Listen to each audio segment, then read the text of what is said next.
आला वो है जिसका किरदार आला है, और उधर एक इतने बड़े मनसब पे इतना छोटा शख्स। हम ये यौम निजात मना क्यों रहे हैं? या एक ही वक्त में आप सोचें कि कौम यौम निजात भी मना रही है, आप ज़रा ट्रेंड्स देखें, यौम दफान भी मना रही है, यौम तशक्कुर भी मना रही है। कि अब आगे से हम न्यूट्रल नहीं होंगे भाई, अरे जाओ अपना काम करो। आपके कहने से किसी ने होना या नहीं होना? जिस तरह से आपने अपनी ज़ाती हवस, ज़ाती लालच और कम अक्ली, और मैं कहती हूँ इससे ज़्यादा कम अकल तरीन शख्स मैंने अपनी ज़िंदगी में ना सुना, ना तारीख़ में पढ़ा, ना देखा, जिसने ये लानतें माशाल्लाह से बड़ी जिद्दोजहद करके समेटी। आज अब इस सारी जलालत का मज़ा चखो कि तुम गद्दार थे, और जिनके लिए तुमने ये दौलत के अंबार, ये सब कुछ इकट्ठा किया है ना, इंशाल्लाह तुम्हारी आने वाली नस्लें तुम्हें ओन नहीं करने वाली। तुम्हारे औलाद के जो बच्चे होंगे वो नहीं बताएंगे कि उनका दादा कौन सा वाला बाजवा है। बाजवा गद्दार मुर्दाबाद, बाजवा गद्दार मुर्दाबाद, बाजवा गद्दार। आपने, मैं अभी जब चीमा साहब बात कर रहे थे तो मैं लोगों के चेहरों के ऊपर खुशियां देख रही थी, बेशक। और एट द सेम टाइम उसी वक्त ही मैं लोगों के चेहरों के ऊपर गम, गुस्सा और नफरत देख रही थी। आज हमने अपने भाई सजाद कमांडो की जो बर्थडे आज यहाँ पे मनाई है, ये मैसेज है कि इस मुल्क में, जो इस मुल्क के पॉपुलर तरीन लीडर, हर दिल अजीज़ लीडर, इन बेलॉस हमारे बेटों ने, हमारे भाइयों ने उनकी जान की हिफाजत की, और ये सालों से इन्होंने अपनी ज़िंदगियां वक्फ की हुई हैं अपने लीडर की ज़िंदगी को बचाने के लिए। मेरा छोटा भाई अली न्याजी, उसको गोलियां लगी, सबसे ज़्यादा जो सीरियस इंजर्ड हुआ था वो था, और उस बच्चे ने अपनी जान के ऊपर खेल के खान की जान को बचाया। मैं आज उनको भी खराजे तहसीन पेश करती हूँ, और एक एक खान साहब का, एक राशिद को भी लगी, वो तो खैर फैसल को भी सबको लगी। एक वो हमारा बेटा, जो कई किलोमीटर तक, ये वो लोग थे जो खान की ज़िंदगी की हिफाजत करने के लिए कई किलोमीटर तक पैदल चले। और मैं जब भी इनको कंटेनर के ऊपर देखती थी, हमारे अहमद भाई न्याजी की पूरी टीम को, मुदस्सर मचियाना और उनकी पूरी टीम को, कि ऐसे लगता था कि ये तैयार हैं हर वक्त के कोई गोली या कोई चीज़, पत्थर, कोई चीज़, कोई पत्ता, कोई दरख्त की टहनी खान साहब की तरफ आए तो अपने ऊपर लें। ये है वो जज्बा जो कौम की खिदमत करता है। और एक तरफ ये एक कहने को, इनसे आला कौन है? आला वो है जिसका किरदार आला है। कहने को एक अद्ना सा शख्स, लेकिन किरदार कितना बड़ा, और उधर एक इतने बड़े मनसब पे इतना छोटा शख्स। और दूसरी जो इम्पोर्टेंट चीज़ है, हम ये यौम निजात मना क्यों रहे हैं? या एक ही वक्त में आप सोचें कि कौम यौम निजात भी मना रही है, आप ज़रा ट्रेंड्स देखें, यौम दफान भी मना रही है, यौम तशक्कुर भी मना रही है। कुछ तो इसने गड़बड़ की, जो अपने आप को आखिरी ज्ञान ये दे के गया कि अब आगे से हम न्यूट्रल नहीं होंगे भाई, अरे जाओ अपना काम करो। आपके कहने से किसी ने होना या नहीं होना? आपने जिस तरह से गलत इस्तेमाल किया इतने बड़े मुक़द्दस तरीन मनसब का, इसकी तारीख़ में कोई मिसाल बदतरीन भी नहीं है। जिस तरह से आपने अपनी ज़ाती हवस, ज़ाती लालच और कम अक्ली, और मैं कहती हूँ इससे ज़्यादा कम अकल तरीन शख्स मैंने अपनी ज़िंदगी में ना सुना, ना तारीख़ में पढ़ा, ना देखा, जिसने ये लानतें माशाल्लाह से बड़ी जिद्दोजहद करके समेटी और इतनी एफर्ट्स की, पूरी जान मार दी। मुझे तो हैरत होती है, मुझे अल्फाज नहीं मिल रहे, मैं किन अल्फाज में बात करूं कि आपने 22 करोड़ की 22 करोड़ आवाम को इतना बेवकूफ़ समझ लिया कि आप एक ही वक्त में इदारे के सब लोगों को, सारी पॉलिटिकल लीडरशिप को, 22 करोड़ आवाम की आंखों में धूल झोंकोगे और आपका किसी को पता नहीं चलेगा। और अगर आपके मुताबिक आपको लगता है, ये गलत फहमी है कि खाली अरशद शरीफ को आपकी पता चल गया था, गवाही मिल गई थी, वो कौन था कहता था, तो ये आपकी भूल थी, वो आपकी भूल साबित हुई।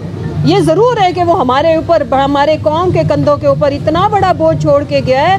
हम उसके जो यतीम हैं, उनकी जो बेवा है, जो उनकी शहीदों की वारिस वालदा है, हम इंसाफ करेंगे। लेकिन आपने आज़म सवाती साहब को अकेला ही समझ लिया कि उनकी और उनकी बीवी की तौहीन करोगे और कौम तुम्हें माफ़ कर देगी। आपने डॉक्टर शहबाज गिल की वो सिस्कियाँ उनको तुमने इंजॉय किया, आज अब इस सारी जलालत का मज़ा चखो। और जो तुमने किया है ना, ये जो कौम आपके साथ कर रही है ना, लिख लो अपनी डायरी पे, खुद लिखो। 1% भी नहीं है जो प्रैक्टिकली आपने कौम के साथ किया। आपने मेरे मुल्क को टॉर्चर किया। आपने एक बंदे को टॉर्चर करते थे, 22 करोड़ अवाम हम उसकी तकलीफ सहते थे। हम अजियत में हमने ये टाइम गुजारा है। हाँ, हम डरे नहीं थे, लेकिन वो टॉर्चर बहुत बुरा था। मैं आज मीडिया के आगे मैं बरमला इस चीज़ का इजहार करती हूँ कि मैं पता नहीं कितनी ही रातें रो के सोई। मैं ये आज कहती हूँ कि मैंने इस दौरान, हमने बड़ी लंबी स्ट्रगल की है पार्टी के साथ। मैंने पता नहीं कितनी ही दफ़ा सोचा कि मैं और जमशेद तो हम तो यहाँ पे मरेंगे, अब अपने बच्चे कहीं और शिफ्ट कर दें। मैं आज ये मानती हूँ कि तुमने हमें ऐसा टॉर्चर किया है जो हमारे ज़हनों से कितना टाइम लगेगा जाने में। लिहाजा आप अपनी रहती नस्लों तक, और आखिर में मैं सिर्फ इतनी बात कहूँगी कि तुम गद्दार थे, और जिनके लिए तुमने ये दौलत के अंबार, ये सब कुछ इकट्ठा किया है ना, इंशाल्लाह तुम्हारी आने वाली नस्लें तुम्हें ओन नहीं करने वाली। तुम्हारे औलाद के जो बच्चे होंगे वो नहीं बताएंगे कि उनका दादा कौन सा वाला बाजवा है, वो नहीं बताएंगे, वो नहीं मानेंगे। लिख लो मेरी ये बात। और अगर कोई मानेगा ना तो इसकी नस्ल बताएगी कि वो पैदल चलने वाला, एक आम से मामूली से घर में पलने वाला, इस मुल्क का वफादार सिपाही था बगैर ओहदे के, जिसने अपने कीमती लीडर की जान बचाई। अली न्याजी का नाम लिखा जाएगा तारीख में, कहीं ना कहीं हमारा भी छोटा मोटा जिक्र आएगा, लेकिन तुम्हारा नाम, तुम अब ये तारीख की स्याहियाँ, ये तारीख के अंदर जो कलंक तुम्हारी आने वाली नस्लों के माथे पे तुमने खुद स्टैंप करके लगाया है, मिटा सकते हो तो मिटा लो। बाजवा गद्दार मुर्दाबाद, बाजवा गद्दार मुर्दाबाद, बाजवा गद्दार। आपने मेरे मुल्क के सबसे मुकद्दस और एक ऐसे इदारे को कंप्रोमाइज किया जिसके साथ अवाम का रोमांस था। आपने 22 करोड़ अवाम को इतने गहरे जख्म दिए हैं, इतने गहरे दुख दिए हैं कि खुदा ना खास्ता हमारे सरहदों पे खड़ा हुआ वो जवान क्या सोचता होगा। तो मैं उनको बताना चाहती हूँ कि आज भी आप हमें उतने ही अजीज हो जितने पहले थे। एक एक इस मुल्क के अंदर जो जिम्मेदारी से आइन और कानून की बालादस्ती को आगे रखते हुए इस धरती के लिए सर्व कर रहा है, चाहे वो सिविल सर्विसेज में है, चाहे जुडिशरी में है, चाहे आर्म फोर्सेस में है, वो इस मुल्क की आवाम का और हमारी आंखों का तारा है। और जिन जिन लोगों ने ये कुछ किया है, अल्लाह भी उन्हें माफ़ नहीं कर रहा। कुदरत उनके सारे, अल्लाह उनके सारे के खान बचा।